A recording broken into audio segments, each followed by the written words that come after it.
Hopefully hindi mag Left or right? right, right. Ngayon namamagal. Konti lang. Konti lang. Pwede ka naman to play kahit Ah, kaya naman siguro.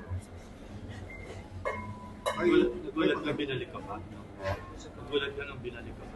Ayun, gusto rin i-try na ano eh, ng PT na para matingnan kung kaya ko magsa. Sa tingin kaya naman at sa pahinga lang siguro. Tapos, mayroon lang, therapy lang ako. May tanong natin yung pasensya mo doon pisikalan yung series.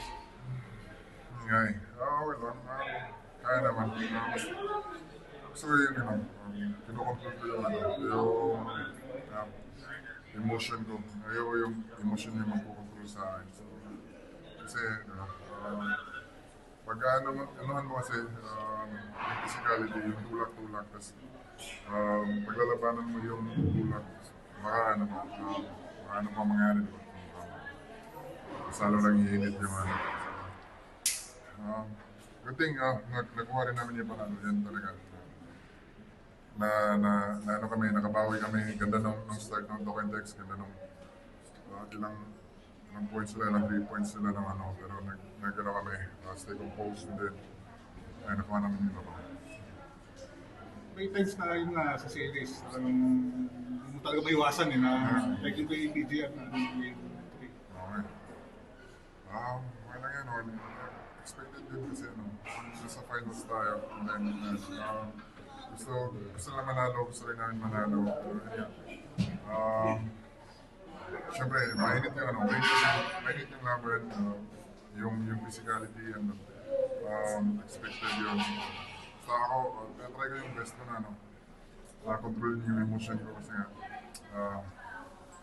mahirap. Kaya ko naman ano, kaya ko naman kung ano yung ginagawa nila, kaya ko rin naman yun. Hindi worth it yun.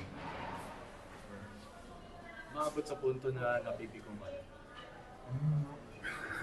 Sure nakakapigil din, pero yun nga. Tinatry ko i-avoid yung kasi nga, gusto mag-focus lang sa game,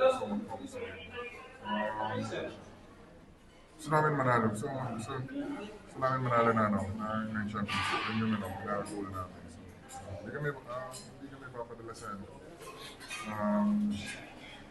Sa init na ano. I mean, minsan, daming nga technicals, di ba? Daming technicals, ano. Both teams, so, ayan. Yeah, expected yun, expected. Bye, thank you.